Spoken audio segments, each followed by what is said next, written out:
আজকের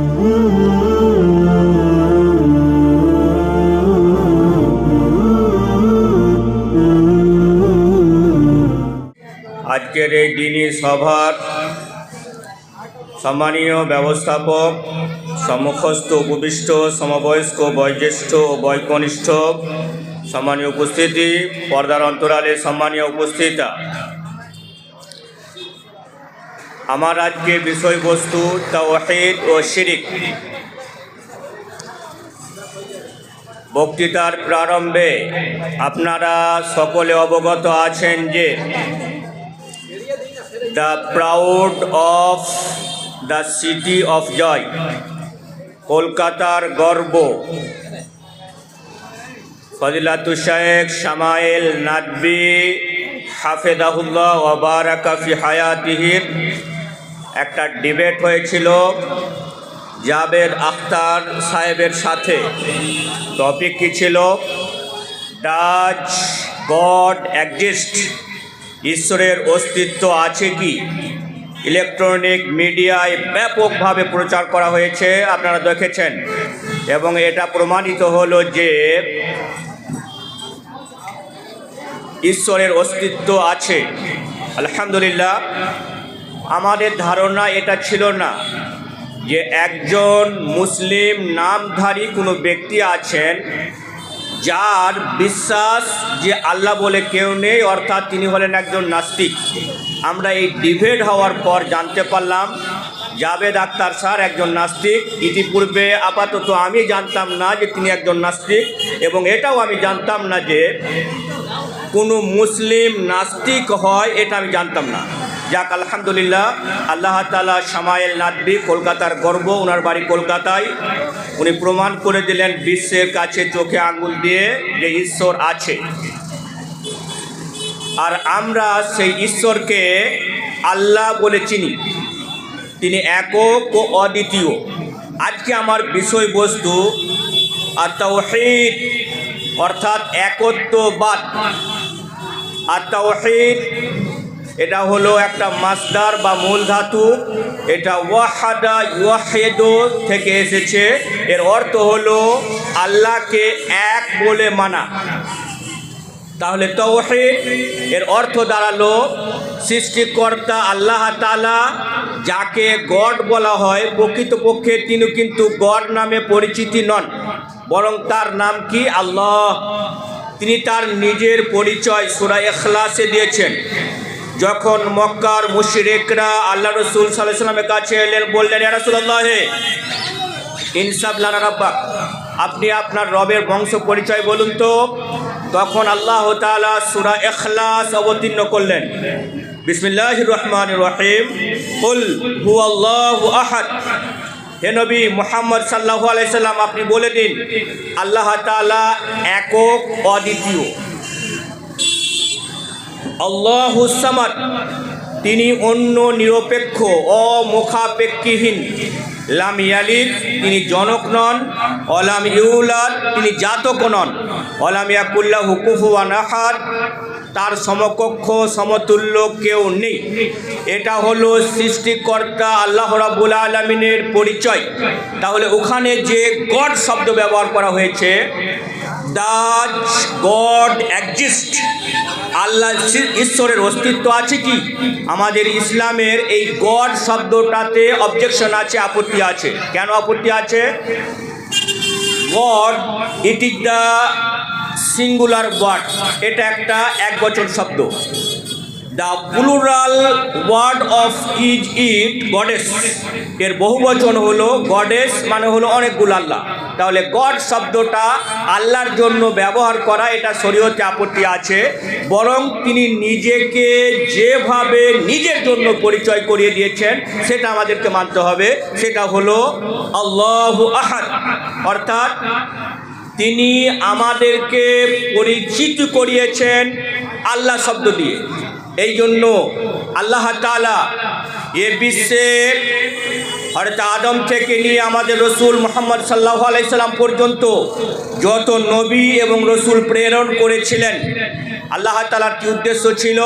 সূরা নাহল আয়াত নম্বর 36 তিনি বলেন, ওয়ালাকাদ বাআসনা ফি কুল্লি উম্মাতির রাসূলান আন ইবুদুল্লাহা ওয়া ইজতানিবুত তাগুত। I have sent the apostle for every nation to worship Allah and away from the tagut. আমি সব যত নবী পাঠিয়েছি প্রত্যেক নবীকে আমি এই আদেশ প্রদান করেছি যে আল্লাহ তোমরা এক আল্লাহর ইবাদত করো এবং তোমরা তাগুতের উপাসনা থেকে বাঁচো। এখানে দুটো শব্দ আমাদের বুঝতে হবে। তাগুত, আজকে আমার বিষয়বস্তু শিরিক এবং তাওহীদ। এই তাওহীদ হলো আনি ইবুদুল্লাহ, তোমরা এক আল্লাহর ইবাদত করো। আপনি যদি গ্রন্থমুকুট সংযোজনহীন বিয়োজনহীন গ্রন্থ আল কুরআনুল কারীমকে জিজ্ঞেস করেন, আল্লাহ রাব্বুল আলামিন এই বিশাল পৃথিবী সৃষ্টি করলেন, অতঃপর মানব এবং দানবকে সৃষ্টি করলেন, কেন করলেন? তিনি বলেন সূরা জারিয়াত আয়াত নম্বর 56-তে, ওয়ামা খালাকতুল জিন্না ওয়াল ইনসা ইল্লা লিয়াবুদুন। We have created the man and jinn only my worship. আমি কেবলমাত্র জিন এবং ইনসানকে সৃষ্টি করেছি আমার ইবাদত করার জন্য। এখান থেকে আমরা কি দলিল নেব? আল্লাহ রাব্বুল আলামিন কম বেশি 18,000 মাখলুকাত সৃষ্টি করেছেন। যেমন আমাদের সামনে কুকুর, বিড়াল, ছাগল ইত্যাদি, এরকম কম বেশি 18,000 মাখলুককে তিনি সৃষ্টি করেছেন। কোনো মাখলুক আল্লাহ ব্যতি রেখে অন্য কারো গুণকীর্তন করে না, ইবাদত করে না। আল্লাহ তাআলা বলেন সাব্বাহা লিল্লাহি মা ফিস সামাওয়াতি ওয়া মা ফিল আরদ। আল্লাহ তাআলার গুণকীর্তন করেন আকাশ এবং পৃথিবীতে যা কিছু আছে সব। এটা হলো আমাদের আকীদা। আমরা যে মাইকটা বলছি এটা হলো জড় পদার্থ। যারা আরবি ভাষা বুঝেন, এই মা শব্দটা জড় পদার্থের জন্য ব্যবহার করা হয়। এর অর্থ কি হলো? যে প্রত্যেকটা জিনিস, সেটা জীব হোক জড় হোক, আর এক আল্লাহ তাআলার ইবাদত করে। খালি করে না কারা? দুজন ব্যতি রেখে, সেটা হলো আমরা যারা মানুষ, দ্বিতীয় হলো জিন। তাহলে মানুষ আর জিন এই দুটোর মধ্যে কিছু আছে যারা আল্লাহ ব্যতি রেখে অন্যের ইবাদত করে। আল্লাহ তাআলা এই জন্য সমগ্র জাতির জন্য রসুল পাঠিয়েছেন। কি জন্য? আনি ইবুদুল্লাহ, যে তোমরা আল্লাহর ইবাদত করবে। আর আল্লাহ তাআলা আমাদেরকে সৃষ্টি করেছেন কেন? যে তোমরা আমার ইবাদত করবে। এর অর্থ হলো আইওয়াহিদুনি, তোমরা আমার একত্ববাদ প্রতিষ্ঠা করবে। তাহলে আল্লাহ তাআলা এখানে এ কথা সূর্যালোকের ন্যায় পরিষ্কার যে সৃষ্টিকর্তা আল্লাহ রাব্বুল আলামিন আমাদেরকে এ ধরাতে পাঠিয়েছেন, এটা আমাদের আকীদা। আমরা স্বেচ্ছায় এ ধরাতে আসিনি। আমরা যারা ভারতীয় মুসলিম, আমরা স্বেচ্ছায় ভারতে জন্মগ্রহণ করার জন্য আসিনি। আল্লাহ রাব্বুল আলামিন তিনি আমাদেরকে ভালোবেসেছেন বলে আমাদেরকে তিনি ভারতে জন্ম দিয়েছেন। এখন এই ভারতে আমাদের দেশ, এই জন্য আমরা গর্বিত। আর এই দেশে আমরা কি করব? আমরা আমাদের সৃষ্টিকর্তার ইবাদত করব। এটা হলো রবের পক্ষ থেকে আমাদের পরীক্ষা। এই ইবাদত করতে গিয়ে আমাকে প্রমাণ করে দেখাতে হবে যে যেটা আমরা প্রতিদিন নিয়মিত দ্বিতীয় রাকাত এবং চতুর্থ রাকাতে পড়ে থাকি, আত্তাহিয়াতু লিল্লাহি ওয়া সালাওয়াতু আত-তাইয়্যিবাতু, আত্তাহিয়াতু, আমরা যারা নামাজ পড়ি অথচ অর্থ বুঝি না, এর অর্থ বোঝা আমাদের জন্য বাধ্যতামূলক, অপরিহার্য। আত্তাহিয়াতু এই শব্দটার মানে হলো সার্বিক মৌখিক ইবাদত। এর মানে কি? আমি মুখ থেকে যা কথা বার করব সব কথাটাতে আল্লাহর ইবাদতের জন্য হবে। আমরা হয়তো এমন কথা বের করি মুখ থেকে যেটা আল্লাহ তাআলার ইবাদতের জন্য হয় না। কি করি? হঠাৎ বৃষ্টি শুরু হয়ে গেল, তখন আমি মুখ থেকে বের করলাম, আবহাওয়া আমাদের প্রতিকূলে চলছে, এবং আমি বললাম বৃষ্টির খেয়ে দিয়ে কাজ নাই। আমাদের একটা সুন্দর সভা চলছিল, আর আমরা কি করলাম? সভাটা লন্ডভন্ড করে দিল বৃষ্টি এসে। এখানে খেয়াল রাখতে হবে যে আল্লাহ রাব্বুল আলামিন বলেন লা তাসুব্বুদ দাহর, তোমরা যুগকে গালি দেবে না। এখানে আমরা যারা শুনছি তাদের উদ্দেশ্যে জ্ঞাতার্থে আমাদের এই বাণী, আবহাওয়া যেমনই হোক না কেন আমাদের সবটা কি মেনে নিতে হবে। আমাদের আবহাওয়ার বিরুদ্ধে কোনো কথা মুখ নিঃসৃত করাটা পাপ হবে, গুনাহ হবে। আনাদ্দাহার, আমি তো যুগ, উকাল্লিবুল লাইলা ওয়ান নাহার, আমি তো দিবারাত্র পরিবর্তন করি। এখানে আমরা কি বুঝতে পারলাম? আমরা যারা ব্যবসার সাথে জড়িত, হতে পারে কোনো সময় ব্যবসা একটু ডাউন চলছে বলে আমি আল্লাহকে গালি দিয়ে দিলাম। আল্লাহ কি দেখতে পায় না? সব ওস্তাগারের কাছে কাস্টমার আসছে আর আমার কাছে কাস্টমার আসে না, ইত্যাদি বলে আল্লাহর নাম নিয়ে কটূক্তি করলাম। বুঝতে পারলাম যে আত্তাহিয়াতু সার্বিক মৌখিক ইবাদত কার জন্য হতে হবে? আল্লাহ তাআলার জন্য হতে হবে। এই জন্য আল্লাহ রাসূল সাল্লাল্লাহু আলাইহি সাল্লাম বলেন, মা ইয়াদমান লি মা বাইনা লিহইয়াইহি ওয়া বাইনা রিজলাইহি আদমান লাহু আল জান্নাতা। যে ব্যক্তি আমাকে গ্যারান্টি দেবে দুই ঠোঁটের মাঝখানে এবং দুই পায়ের মাঝখানে অর্থাৎ লজ্জাস্থানের, আমি তার জন্য জান্নাতের গ্যারান্টি দেব। এখান থেকে কি বুঝতে পারলাম? মুখ থেকে যখন যা ইচ্ছা কথা আমি মুখ নিশ্চিত করব, এ অধিকার আমার নেই। আল্লাহ রাব্বুল আলামিন এটা পরীক্ষা। তিনি চাইলেন জিভটাকে কন্ট্রোলে রাখতে পারতেন, কিন্তু তিনি আমার জিভটাকে আউট অফ কন্ট্রোল অর্থাৎ আমার আয়ত্তে দিয়েছেন। যেমন তিনি আমার রুহটাকে দেননি। আমি যতদিন চাইবো আমার রুহটা আমার কন্ট্রোলে থাকবে নয়। যেদিন রব চাইবেন আমার রুহটাকে টেনে নিয়ে তিনি চলে যাবেন ইল্লিনে অথবা সিজ্জিনে। যদি ভালো হয় তাহলে ইল্লিনে রাখবেন, যদি আমি খারাপ হয় তাহলে সিজ্জিনে রাখবেন। এটা রবের হাতে আছে, তিনি আমাদেরকে দেননি। আর আমাদের জীবটাকে তিনি আমাদের জন্য স্বাধীনতা দিয়েছেন। আমরা যখন যা ইচ্ছা বলতে পারবো। কেন দিয়েছেন? আমাকে পরীক্ষা করার জন্য। যে বান্দাকে আমি জীব দিয়েছি, আমি তাকে স্পিকিং পাওয়ার দিয়েছি, বাক্যালাপ শক্তি দিয়েছি, সে জীবটা কিভাবে ব্যবহার করে এটাকে দেখার জন্য। আমাকে জীবটা কিভাবে ব্যবহার করতে হবে, আমরা প্রতিদিন দ্বিতীয় রাকাত এবং চতুর্থ রাকাতে যে আত্তাহিয়াত পড়ি, এখানে আমাকে ট্রেনিং দেওয়া হয়েছে। আত্তাহিয়াত সার্বিক মৌখিক ইবাদত আল্লাহ তাআলার জন্য। এখানে কি বুঝতে পারলাম? মুখ থেকে যত আমি ইবাদত করব, এটা কার জন্য হতে হবে? এক আল্লাহ তাআলার জন্য হতে হবে। এখন আমি বললাম আমার বাড়িতে আমার স্ত্রীর বাচ্চা হচ্ছে না, চলো নদীর ওই পারে যাই, মাজারে কিছু মানাত করে চলে আসি। এটা কেবলমাত্র মুখে বললাম, কি হয়ে গেল? আল্লাহ ব্যতি রেখে অন্য কারো নামে হয়ে গেল, ফলে এটা হলো শিরিক।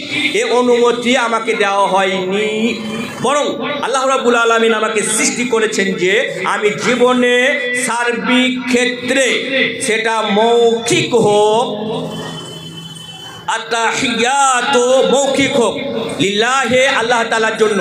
তাহলে আত্তাহিয়াতু লিল্লাহি এর মানে কি হলো? সার্বিক মৌখিক ইবাদত আল্লাহ তাআলার জন্য। ওয়াসসালাওয়াতু সার্বিক দৈহিক ইবাদত আল্লাহ তাআলার জন্য। আমার শরীর থেকে যে ইবাদত হবে, এটা কার জন্য হতে হবে? আল্লাহ তাআলার জন্য হতে হবে। আল্লাহ ব্যতি রেখে অন্য কারো জন্য করার অনুমতি নাই। অতএব এবং সার্বিক আর্থিক ইবাদত কার জন্য হতে হবে? আল্লাহ তাআলার জন্য হতে হবে। তাহলে আমরা যে ইবাদতগুলো করি, এগুলো তিন ধরনের হয়ে থাকে। নাম্বার 1 মৌখিক, নাম্বার 2 শারীরিক, নাম্বার 3 আর্থিক। এই তিন ধরনের ইবাদত আল্লাহ তাআলার জন্য হতে হবে।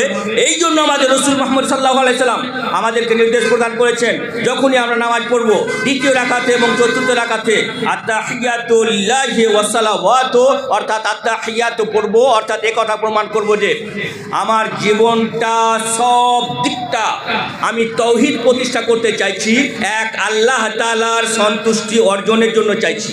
ভাই মুসলিম, কি বুঝলাম? আমাদের সৃষ্টিকর্তা আমাদেরকে এই পৃথিবীতে পাঠিয়েছেন কেন? তার একত্ববাদ প্রতিষ্ঠা করার জন্য শুধু পাঠিয়ে ছেড়ে দেননি, তিনি অসংখ্য নবী এবং রসুল পাঠিয়েছেন। তারা সকলেই নিজ জাতিকে আমাদের রসুল মুহাম্মদ সাল্লাল্লাহু আলাইহি সাল্লাম সমগ্র বিশ্বকে বলে দিয়েছে আনি ইবুদুল্লাহ, যে তোমরা আল্লাহরই ইবাদত করো, মানে হলো আল্লাহর তাওহীদ প্রতিষ্ঠা করো। ওয়াজতানিবুত তাগুত, আমি আপনাদের সম্মুখে সূরা নাহল আয়াত নম্বর 36 ব্যাখ্যা করছি। ওয়াজতানিবুত তাগুত, এবং তোমরা দূরে থেকো, অনেক দূরে থেকো, ফার অ্যাওয়ে মানে অনেক দূরে থাকতে বলা হয়েছে। কি থেকে?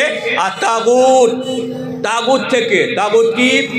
ক্বালা উমর ইবনুল খাত্তাব রাদিয়াল্লাহু তাআলা আনহু মা উবিদা মিন দুনিল্লাহি, আল্লাহ ব্যতি রেখে অন্য কারো উপাসনা করা, এর নাম হলো তাগুত। তাহলে তাগুত এর বাংলা অর্থ হলো শয়তান। আর হযরত উমর বিন খাত্তাব রাদিয়াল্লাহু আনহু বলেন, আল্লাহ ব্যতি রেখে অন্য কারো উপাসনা করা, ইবাদত করা, এর নাম হলো তাগুত। আল্লাহ ব্যতি রেখে অন্য কারো উপাসনা হয় কি? অবশ্যই হয়। আমরা আমাদের মনের উপাসনা করি। ফজরের সময় প্রচণ্ড শীত, কিছুতেই আজান শুনলাম, কানে পড়লো, আমি জেগে আছি, কিছুতেই মন গরম বিছানা ত্যাগ করে উজু করে মসজিদে নামাজ পড়তে যাব, এটা মন চাই না। এখন আমি গেলাম না, মনের কথা শুনলাম, এর অর্থ হলো আল্লাহ ব্যতি রেখে অন্য কারো কথা শুনলাম, অর্থাৎ মনের কথা শুনলাম। যে ব্যক্তি স্বীয় মনকে প্রাধান্য দিল, তার ঠিকানা জাহান্নাম বানিয়ে নিক। আমার কি করতে হবে? আমার মনের বিরুদ্ধে সংগ্রাম করতে হবে। যখন আমি আমার মনের বিরুদ্ধে সংগ্রাম করতে পারলাম, গরম বিছানা ত্যাগ করে উজু করে আমি নামাজ পড়তে গেলাম, ফজরের নামাজ পড়লাম, এর অর্থ হলো আমি তাওহীদ প্রতিষ্ঠা করলাম।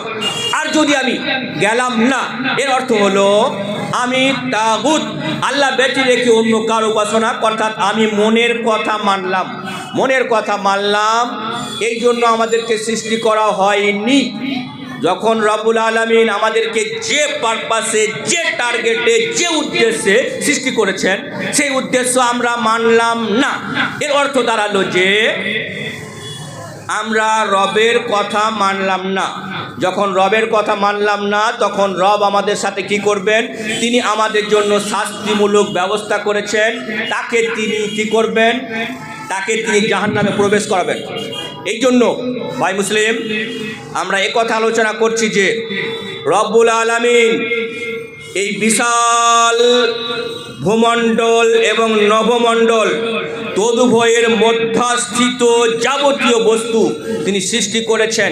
সবাই আল্লাহর তাওহীদকে মানে, কেবলমাত্র কয়েকজন মানুষ এবং কয়েকজন জিন ব্যতি রেখে, এই কয়েকজন জিন, কয়েকজন মানুষ, তাদের কি করতে হবে? এক আল্লাহ তাআলাকে মানতে হবে। আল্লাহ ব্যতি রেখে অন্য কার উপাসনা করা যাবে না, এটা হলো তাওহীদ। আল্লাহকে মানতে গেলে আমাদেরকে তিনভাবে মানতে হবে। ওয়ায়ানকাসিমু তাওহীদু ইলা সালাসাতি আকসামিন, এই জন্য আল্লাহকে মানা, এটাকে বলা হয় তাওহীদ। এটা তিন ধরনের হয়ে থাকে। নাম্বার 1, তাওহীদুর রুবুবিয়াতে, মানে হলো আল্লাহ প্রভুত্বে একত্ববাদ। প্রভুত্বে একত্ববাদ এর মানে কি হলো? তিনি হলেন রুজি দাতা। ভাই মুসলিম, আল্লাহ রসুল সাল্লাল্লাহু আলাইহি সাল্লাম বলেছেন, ইয়াতি আলান নাসে জামানুন, লোকেদের কাছে এমন এক যুগ আসবে, লা ইউবালিল মারউ, মানুষ পরোয়া করবে না, আখাদা মিনাল হালালে আমিল হারামে, যে সে হালাল উপার্জন করছে না হারাম উপার্জন করছে।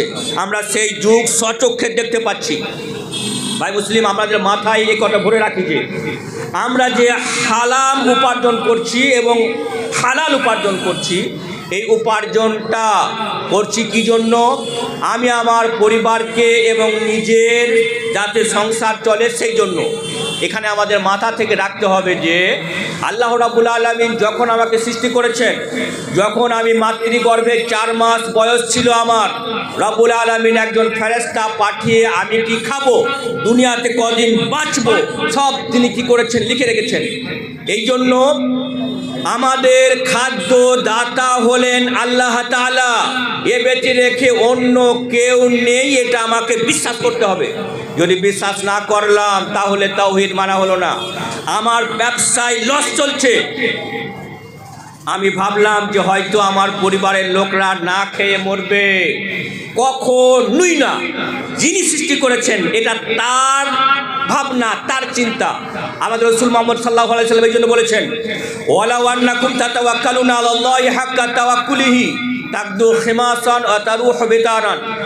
যদি তোমরা পাখির মতো ভরসা করতে, আল্লাহ রাব্বুল আলামিন আমাদেরকে, তিনি যে বিশাল রুজি দাতা, তিনি খাদ্য দাতা, আমাদেরকে উদাহরণ দিচ্ছেন পাখির দ্বারাতে, যার কোনো ঘর নেই অথচ তারা খায়। তারা কি করে? তাকদু খেমাসান ও তারুহ বেতানান, সকালবেলায় তারা খালি পেটে বের হয়, তারা জানে না আমার কোথায় খাবার আছে, আর সন্ধেবেলাতে ভরা পেটে বাড়ি ফিরে। আপনি যখন হাটে বসছেন, কোথা থেকে কাস্টমার আসবে আপনি জানেন না, কিন্তু আপনার কর্তব্য হলো আপনাকে বাড়ি থেকে বের হতে হবে, হাটে যেতে হবে। রব কোথা থেকে কাস্টমার পাঠাবেন সেটা রবের দায়িত্ব, এগুলো আমাদের দায়িত্ব নয়। কিন্তু আমাদের দায়িত্ব কি? মাল রেডি করে গিয়ে আমাকে হাটে বসতে হবে, এটা হলো আমার দায়িত্ব। বাকি কাস্টমার পাঠানোর দায়িত্ব হলো রবের। তাহলে এটা আমাদের কি করতে হবে? আমাকে আমাদের আকীদা ঠিক করতে হবে। আল্লাহ তাআলা প্রভুত্বে একত্ববাদ, তিনি আমার খাবার ব্যবস্থা করবেন, আমার পরিবারের খাবার ব্যবস্থা করবেন, এটা আমাকে দৃঢ় বিশ্বাস করতে হবে। এখন আমি রবের ব্যাপারে বললাম, কি বললাম? মাল বিক্রি হয় না, কি খাবো, এই টেনশনে আমার ঘুম হচ্ছে না। এর অর্থ হলো আপনি নিজে সৃষ্টিকর্তার দায়িত্ব নিচ্ছেন, অথচ আল্লাহ তাআলা আপনাকে সৃষ্টি করেছেন। এ দায়িত্ব আমাকে মাথা থেকে বের করতে হবে। কেন? যে তিনি হলেন খাদ্য দাতা। তাহলে প্রভুত্বে একত্ববাদ, এটা হলো তিনি হলেন আল্লাহ তাআলা। আমি যখন বাইক নিয়ে বের হয়, আমার মা বলে তুমি বাইক নিয়ে বের হও না, অ্যাক্সিডেন্ট হবে, মরে যাবে। এখানে খেয়াল রাখতে হবে যে আল্লাহ হলেন, তিনি প্রভুত্বে একত্ববাদ। আমার জীবন আর মরণের মালিক তার হাতে। জীবন যখন তিনি চাইবেন আমার রূহটাকে টেনে নেবেন, এটা হলো তার হাতে, এটা আমাদের হাতে নাই। সুতরাং আমার নসিবে যদি মৃত্যু থাকে, আমি ভারতের লোক, আর আমার নসিবে যদি মৃত্যু থাকে মক্কাতে বা মদিনাতে, তাহলে সেখানেই আমার মৃত্যু হবে। এ ব্যাপারে আমাকে দৃঢ় বিশ্বাস রাখতে হবে। এর নাম হলো তাওহীদুর রুবুবিয়্যাতে। আল্লাহ তাআলা রব হওয়ার দিক দিয়ে, প্রতিপালক হওয়ার দিক দিয়ে এক এবং অদ্বিতীয়। রব কাকে বলে? রব আমরা প্রতিদিন প্রত্যেক রাকাতে সূরা ফাতিহা পড়ি। আল্লাহ রাব্বুল আলামিন আমাদের কি বলেছেন? বিসমিল্লাহির রহমানির রহিম, আলহামদুলিল্লাহি রাব্বিল আলামিন। সব প্রশংসা বিশ্ব জগতের প্রতিপালক আল্লাহ তাআলার জন্য। আমরা বাংলায় যে শব্দটা প্রতিপালক বললাম, আরবিতে সেটাকে বলা হয় রব। এখান থেকে এসেছে তাওহীদুর রুবুবিয়্যাতে, মানে বাংলা অর্থ হলো প্রভুত্বে একত্ববাদ। এই রব শব্দের অর্থ কি? একটা মানুষের যখন যে জিনিস যে সময় প্রয়োজন, সেই সময় সেই জিনিস যিনি ব্যবস্থা করে দেন, ইনি হলেন রব। কি বুঝতে পারলাম? একজন ব্যক্তির যে সময় যে জিনিস দরকার, তিনি সেই সময় সেই জিনিস ব্যবহার করেন, তখন তাকে বলা হয় রব। আমরা আলোচনা করছিলাম তাওহীদুর রুবুবিয়্যাতে। এই শব্দটা এসেছে রব থেকে। সূরা ফাতিহার 1 নম্বর আয়াত, রব। আলহামদুলিল্লাহি রাব্বিল আলামিন। এ ব্যাপারে আলোচনা হলো দ্বিতীয়, তাওহীদুল উলুহিয়্যাতে। এর বাংলা হলো উপাস্যে আল্লাহ তাআলাকে এক বলে জানা। আমার যত ধরনের উপাসনা হবে, এটাকে আল্লাহকে এক বলে জানতে হবে। এর অর্থ হলো যে আমার সব উপাসনা আল্লাহ তাআলার জন্য হতে হবে। উপাসনা, ইবাদত যার নাম, সেটা আল্লাহ ব্যতী রেখে অন্য কারো জন্য হবে না। আমরা কি কখনো এমনটা করি যে আল্লাহ ব্যতী রেখে অন্য কার উপাসনা করি? অ্যাভেলেবেল। এর দলিল পাবেন আপনি অ্যাভেলেবেল। বিশেষ করে আমরা যারা নামাজ পড়ি, আমাদের নামাজটাও অনেক সময়ে আল্লাহ ব্যতি রেখে অন্যের জন্য হয়ে থাকে। ঠিক আমরা এই হাদিস শুনি, মিসকাতুল মাসাবি হাদিস নাম্বার 5333। হাদিসের বর্ণনাকারী আবু সাঈদ আল খুদরি রাদিয়াল্লাহু তাআলা আনহু তিনি বলেন, খারাজা আলাইনা রাসূলুল্লাহ সাল্লাল্লাহু আলাইহি ওয়াসাল্লাম, আমি আল্লাহ রসুল সাল্লাল্লাহু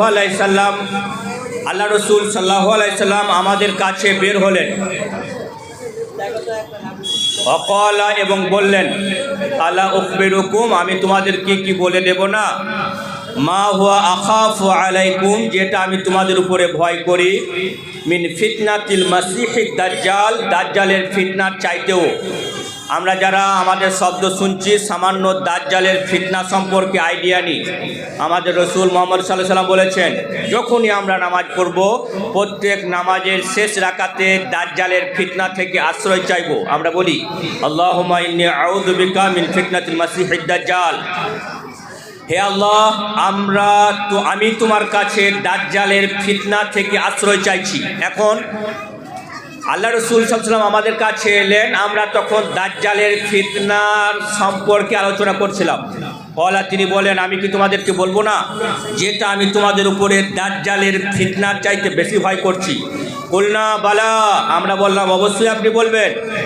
তিনি বলেন, ফায়াকুমুর রাজুলু, একটা লোক নামাজে দাঁড়ায়, ফায়ুহসিনু সালাতাহু, সে তার নামাজকে সুন্দর করে, লেমা ইয়ারা মিন নাজরি রাজুলিন, যখন কোনো লোক তার নামাজ পড়া দেখে।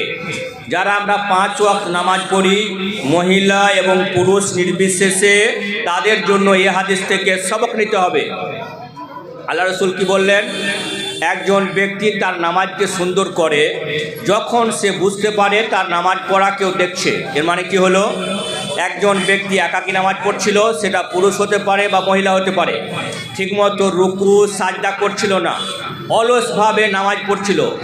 যখন তিনি বুঝতে পারলেন যে আমার নামাজ পড়া কেউ দেখছে, অর্থাৎ কোনো ব্যক্তি সালাম দিয়ে মসজিদে প্রবেশ করলেন, কোনো ব্যক্তি গলাতে আওয়াজ করলেন, আমি বুঝতে পারলাম যে কোনো ব্যক্তি এলেন, তখন আমি আমার নামাজকে সুন্দর করে আদায় করতে লাগলাম। আল্লাহ রসুল সাল্লাল্লাহু আলাইহি সাল্লাম বলেছেন যে আমি তোমাদের উপরে দাজ্জালের ফিতনার চাইতে বেশি ভয় করছি এইটা। তাহলে এই স্বভাবটা আমাদের পরিত্যাজ্য স্বভাব। যদি আমাদের কারো এই স্বভাব ছিল, তাহলে এই স্বভাবটা কী করতে হবে? চেঞ্জ করতে হবে। আমার নামাজটা হতে হবে কুল ইন্না সলাতি, যথার্থই আমার নামাজ হতে হবে কার? আল্লাহ তাআলার জন্য, আল্লাহ তাআলাকে সন্তুষ্টি অর্জনের জন্য। এই জন্য কেউ দেখুক চাই না দেখুক, এতে আমার কিছু আসে যায় না। আমরা আমাদের নামাজকে কখন একনিষ্ঠভাবে আদায় করতে পারবো? যখন আমাদের নামাজের মধ্যে ইহসান থাকবে, ইবাদতের মধ্যে ইহসান থাকবে। ইহসান এর মানে কি? আন তা'বুদাল্লাহা কান্নাকা তারাহু ফাইন লাম তাকুন তারাহু ফাইন্নাহু ইয়ারাক। আমি ইবাদত করছি যেন আমি আল্লাহ তাআলাকে দেখছি। যদি এমনটা না হয়, তাহলে আল্লাহ তাআলা আমাকে দেখছেন। দ্বিতীয় অপশনটা আমাদের জন্য সোজা হবে যে আমি নামাজ পড়ছি, আমার সৃষ্টিকর্তা আল্লাহ রাব্বুল আলামিন আমাকে দেখছেন। তখন আমার মনে কি হবে? আল্লাহ তাআলা আমাকে দেখছেন। তখন আমি আমার নামাজটাকে সুন্দর করতে পারবো। তাহলে আল্লাহ তাআলাকে দেখানোর উদ্দেশ্যে আমি আমার নামাজকে সুন্দর করলাম। এটা হলো তাওহীদুল উলুহিয়াতে। এর মানে হলো উপাস্যে আল্লাহকে এক বলে প্রমাণ করা। এটা আমাকে গ্যারান্টি দিতে হবে যে আমি যখন আল্লাহর ইবাদত করব, যেন আমার ইবাদতটা এক আল্লাহ সন্তুষ্টি অর্জনের জন্য হয়। এটা হলো তাওহীদুল উলুহিয়া, উপাস্যে একত্ববাদ।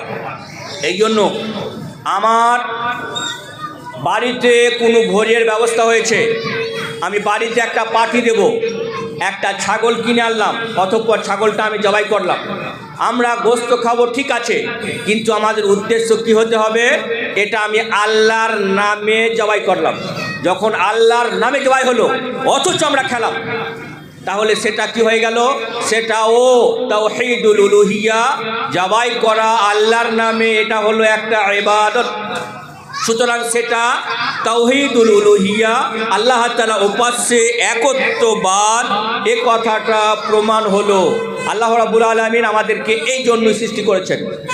আমরা দেখেছি যে তাওহীদুর রুবুবিয়্যাহ প্রভুত্বে একত্ববাদ, মুসলিম নন মুসলিম অনেকেই এই তাওহীদকে মানে, কিন্তু উপাস্য আল্লাহ তাআলা একত্ববাদ এটা কেবলমাত্র মুসলিমদের মধ্যে যারা মুখলেস এক আল্লাহর সন্তুষ্টি ইবাদত করে, আল্লাহ সন্তুষ্টি অর্জনের জন্য ইবাদত করে, কেবলমাত্র তারাই এটা মানে। তাহলে এখানে বুঝলাম যে আল্লাহকে এক এটা প্রমাণ করতে হবে। তাওহীদুর রুবুবিয়্যাতে প্রভুত্বে একত্ববাদ ইট ইজ নট এনাফ, এটা যথেষ্ট নয়, বরং কী করতে হবে? প্রভুত্বে একত্ববাদ এবং উপাস্যে একত্ববাদ প্রমাণ করতে হবে। নাম্বার 3, তাওহীদুল আসমা ওয়া সিফাত, নাম এবং গুণাবলীতে আল্লাহ তাআলা এক অদ্বিতীয়। যখন আল্লাহ রাসূল সাল্লাল্লাহু আলাইহি সাল্লাম বলতেন, যখন তিনি লিখছিলেন বিসমিল্লাহির রহমানির রহিম, আমি শুরু করছি আল্লাহর নামে যিনি অসীম দয়ালু অসীম দয়াবান, মক্কার মুশরিকরা অভিযোগ করলো। আল্লাহ তো বুঝতে পারলাম, কারণ তারা আল্লাহকে মানত। কি বুঝলাম? মক্কার মুশরিকরা আল্লাহকে মানত। এই সেদিন সামাইল নাদবি হাফেজাহুল্লাহ যেটা প্রমাণ করলেন, ডাজ গড এক্সিস্ট, অর্থাৎ ঈশ্বরের অস্তিত্ব আছে, এটা প্রমাণ হলো সেদিন। অর্থাৎ এখানে কি বোঝানো হলো? মক্কার মুশরিকরাও গড বলে মানত, আল্লাহ বলে মানত। তাদের আপত্তি কি ছিল? আর রহমান ও আর রহিম, বিসমিল্লাহর শেষে যে দুটি শব্দ আছে, অসীম দয়ালু অসীম দয়াবান, এই দুটি শব্দ আপত্তি। অভিযোগ কি করলো? রহমান আবার কে, রহিম আবার কে, আমরা এটা মানতে পারবো না। তখন আল্লাহ রাসূল সাল্লাল্লাহু আলাইহি সাল্লাম কেবলমাত্র বিসমিল্লাহ বলল। এখানে কি বুঝতে পারলাম? মক্কার মুশরিকরা আল্লাহর নামাবলিতে গুণাবলিতে এক বলে মানেনি। আমাদের কি করতে হবে? আমাদের তাওহীদুল আসমা ওয়া সিফাত, আল্লাহ তাআলাকে নাম এবং গুণাবলিতে এক বলে মানতে হবে। তাহলে তাওহীদ এর সমষ্টি হলো প্রভুত্বে আল্লাহকে এক বলে মানা, উপাস্যে আল্লাহকে এক বলে মানা, এবং নাম এবং গুণাবলীতে আল্লাহকে এক বলে মানা। যখন তিনটে তাওহীদ আমার কাছে এট এ টাইম পাওয়া গেল, তখন আমি বলবো আমি একজন মুওয়াহিদ তাওহীদবাদী। আল্লাহ তাআলা আমাকে এই জন্যই সৃষ্টি করেছেন। আর যারা আল্লাহ তাআলা তিনটে তাওহীদকে মানলো, মুআদ বিন জাবাল রাদিয়াল্লাহু তাআলা আনহুকে আল্লাহ রাসূল সাল্লাল্লাহু আলাইহি সাল্লাম বলেছেন, হাক্কুল ইবাদে আন ইয়াবুদুল্লাহ, বান্দাদের হক যে তারা আল্লাহর ইবাদত করবে। তখন তিনি তাকে বলেন, কি বলেন? আল্লাহ ইউআযিবাহুম, আল্লাহ তাআলা তাকে শাস্তি দেবেন না, মানে জাহান্নামে দেবেন না। এখানে কি বুঝতে পারলাম? যারা তিনটে তাওহীদকে এট এ টাইম বাস্তব জীবনে রূপ দিল, তাদের ঠিকানা চিরস্থায়ী জান্নাত, তারা কোনোদিন জাহান্নামে যাবে না। আর যারা জীবনের তিনটে ক্ষেত্রের মধ্যে কোনো একটা ক্ষেত্রে এক বলে প্রমাণ করলো না, তাওহীদ বাস্তবে রূপ দিল না, এর অর্থ হলো সে মুশরিক। এর অর্থ কি হলো? যে সে চিরস্থায়ী জাহান্নামী হতে পারে অথবা তাৎক্ষণিক জাহান্নামী হতে পারে। এটা শিরকের প্রকার ভেদে। যেমন এরকম, আল্লাহ রাসূল সাল্লাল্লাহু আলাইহি সাল্লাম আল্লাহ তাআলা বলেন, ইন্নাল্লাহা লা ইয়াগফিরু আন ইউশরাকা বিহি ওয়া ইয়াগফিরু মা দুনা যালিকা লিমান ইয়াশা। যথার্থই তিনি শিরকের গুনাহ ক্ষমা করেন না। এর শিরক বলতে কি বোঝানো হলো? আল্লাহর জায়গাতে কাউকে বসানো, মানে উপাসনা করলাম তার জন্য। এই যে আমি ওই পারে মাজারে গেলাম, অতঃপর তার নামে একটা খাসি দিলাম, এর মানে কি হলো? যে আমি আল্লাহ ব্যতীত রেখে অন্য কারো উপাসনা করলাম। এর অর্থ হলো যে আমার জীবনে তাওহীদ নাই। এটা হলো শিরকে আকবার, মানে কাবিরা গুনাহ।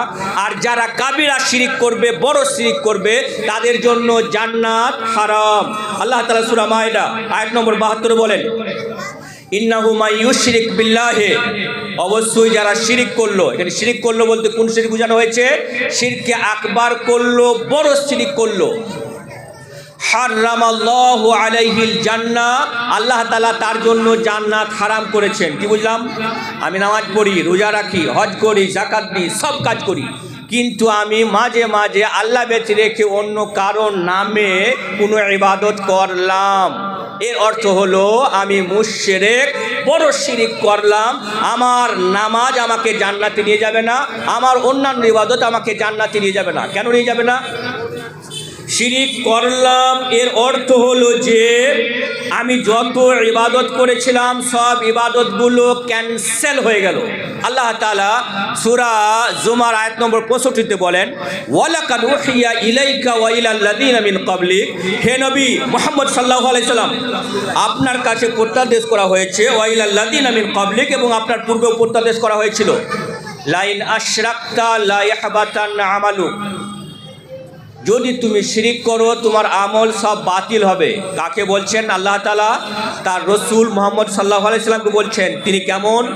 গুফিরা লাহু মা তাকাদ্দামা মিন যামবিহি ওয়া মা তাআখারা, যার পূর্বের পরের সব গুনাহ আগে থেকে মাফ করে দেওয়া হয়েছে, তাকে তার সৃষ্টিকর্তা বলছেন, লাইন আশরাকতা, if you share with him, যদি তুমি আল্লাহ তাআলার সাথে শিরিক করো তাহলে কি করবে? লা ইয়াহবাতান্না আমালুক, তার সব আমল বাতিল। এখানে কি বুঝতে পারলাম? আমরা যারা মনে করি যে যারা